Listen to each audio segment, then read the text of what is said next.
So you're looking to start tracking, or maybe you already have a dog that tracks, but not quite convinced that the method you've chosen is the best for your dog. I'm here to tell you today that there is no one best system of tracking, but there is a best system of tracking that suits your dog. So what I'm going to go through is a graph that I've created to help break it down for you to decide which type of tracking or trailing is going to be best for your individual dog. So before we go ahead, let's get some definitions understood, starting off with tracking. To me, tracking is defined as when your dog is following a particular person's ground disturbed odor, and the dog varies little from the actual true track that that person has laid. Trailing is defined as your dog following a particular person's odor, no matter where that odor may lie.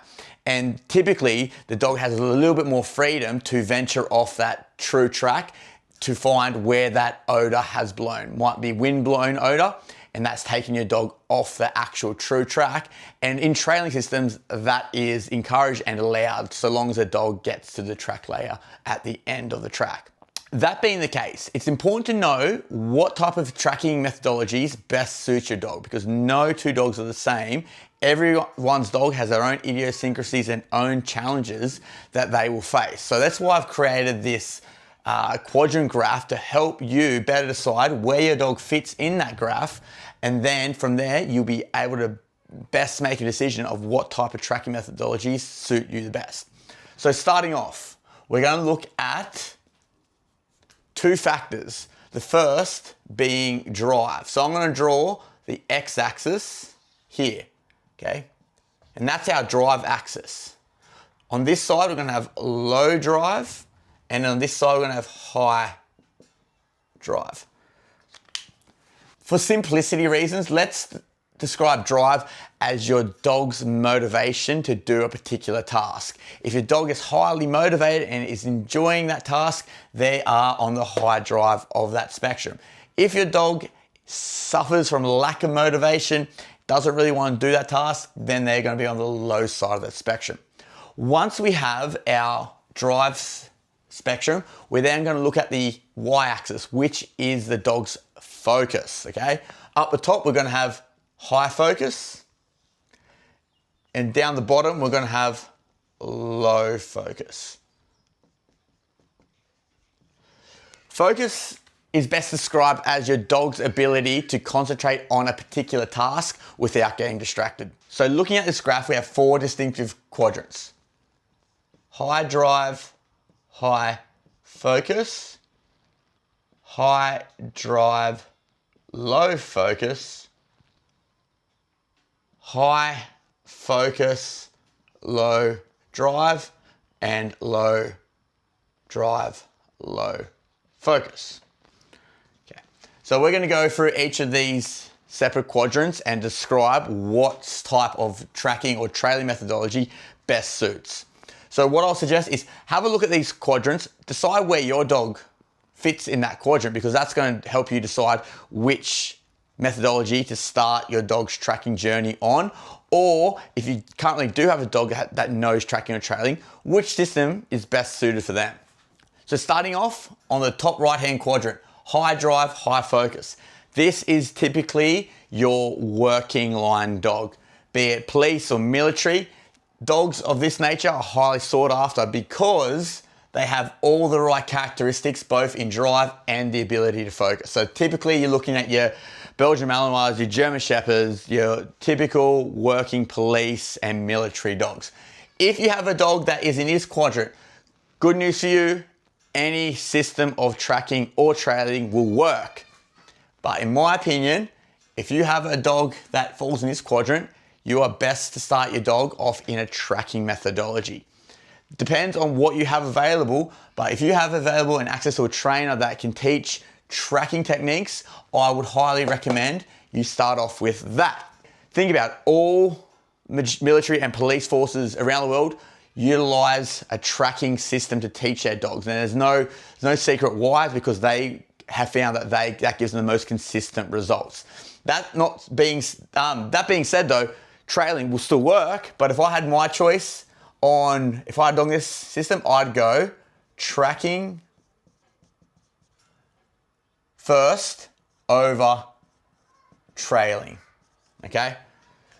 I'll make a video later going into the differences and why this is, but if you have a dog that has high drive and has high focus, get them into tracking and you're gonna get a lot better result, a lot faster than if you were to start them in trailing. Both will still work though. That's the beauty of this quadrant. If you don't have a dog there, you can choose both. Next, we're gonna look at quadrant, high drive, low focus. Typically, this quadrant is described as your over-energetic dog that is not clear of thinking. Think of your Vizslas, your Weimaraners, your Dobermans, that you typically will fall in this category. If you have a dog that has high drive, low focus, your best bet is to start with a tracking methodology as well. Why is that? I have trained many dogs in this quadrant and starting them on a trailing system is a recipe for disaster because you have that high drive impetus on the track layer at the beginning of the track, stimulating a dog and then running off. A dog of this ilk, of this cloth, is just gonna see a person run off and then lose all sense of reasoning and clarity of thought and then just go sprint off. And what typically happens is the lead gets tangled around trees because the dog's just too frantic at the beginning of that track.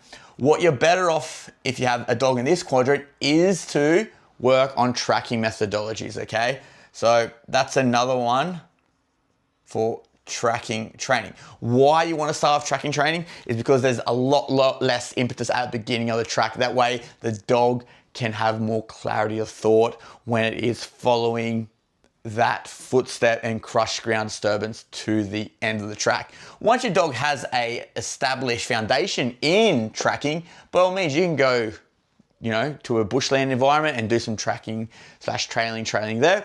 That's no worries. But to teach a dog of this quadrant, first with trailing, you're going to be having an uphill battle, and to get better and quicker results, tracking is the key. Now we're going to go look at the quadrant of high focus and low drive. This typically is demonstrated with a dog that could take it or leave it attitude. So the dog's not too fast. If they don't get to the end of the track, they don't really mind. But when they're on the track and they're enjoying it, they are going to give you a great result because they're highly focused. They're less likely to be distracted by a shiny object or something moving in the distance. If you have a dog like this, I highly recommend you start with a trailing system. Why is that? Trailing is going to be a highly motivating form of teaching your dog to follow human scent because of that start picture where you have a track layer showing a reward to the dog at the beginning of the track and then running out of sight. For that, this system is by far the best type of system to get your dog following human scent if you have a high focused, low drive dog. And finally, we're going to look at the low drive, low focus dog. If you have a dog in this system, it's going to be hard work no matter what you do because everything's going to come up with a hurdle, be it distraction, be it motivation. If you had a dog in this system, my number one advice is get your dog motivated, okay? So this one again is going to be a trailing based system, okay? So any dog that has low drive for the activity, trailing is going to be your answer over tracking because there's that much more reinforcing for the dog to see someone walk off. But it's still going to be tricky. If you do have a dog, you got an uphill battle if you have a dog in this quadrant. Yeah guys, so this is my quadrant graph to help you decide which system of tracking or trailing best suits your individual dog's needs. Like I said at the beginning, there's no one best system of following human odor, but there is a best system that suits your dog's personality and individual traits.